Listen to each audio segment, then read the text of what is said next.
நமஸ்காரம். இப்போ நம்ம திருப்பாவையோட 28வது பாடலுக்கு வந்துட்டோம்.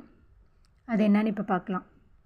கறவைகள் பிஞ்சென்று கானம் சேர்ந்துன்போம், அறிவொன்றும் இல்லாத ஆய்குலத்துந்தன்னை, பிறவி பெருந்தனை புண்ணியம் யாமுடையோம், குறைவொன்றும் இல்லாத கோவிந்தா, உந்தன்னோடுறவேல் நமக்கிங்கு ஒழிக்க ஒழியாது, அறியாத பிள்ளைகளோ அன்பினால் புந்தன்னை சிறுபேர் அழைத்தனவும் சீரியருளாதே, கேவாணி தாராய் பறையேல் ஓரம்பாவாய். இந்த பாட்டில் என்ன சொல்கிறாங்க அப்படின்னு பார்த்தோன்னா, நாங்கள்லாம் பசுக்களை காட்டுக்கு கொண்டு போகிறவங்க, ஸோ மாடு மேய்க்கிறவங்க, அதனால் எங்களுக்கு அறிவு அந்த அளவுக்கு இருக்காது, அறிவற்றவர்கள். அப்படி இருக்கிற எங்களை ஒரு குறையும் சொல்லாத கோவிந்தா அப்படின்னு கேட்குறாங்க.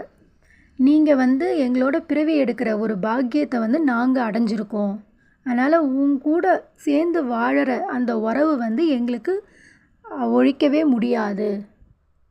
இது மட்டும் இல்லாமல் நாங்கள் ஏதாவது எங்களுக்கே தெரியாமல் ஏதாவது ஒரு சின்ன பசங்களை கூப்பிடுற மாதிரி உங்களை நாங்கள் கூப்பிட்டுட்டோம் அப்படின்னா, அதுக்காக நீ பெரிய அளவில் எங்கள் மீது கோபம் வச்சுக்காத அப்படின்னு இந்த பாட்டு மூலமாக சொல்கிறாங்க. இந்த பாட்டு மூலமாக கேட்குறாங்க. இந்த பாடலை நான் டிஸ்கிரிப்ஷனில் போட்டுடுறேன், நீங்கள் அதை பார்த்து படிக்கலாம். நன்றி.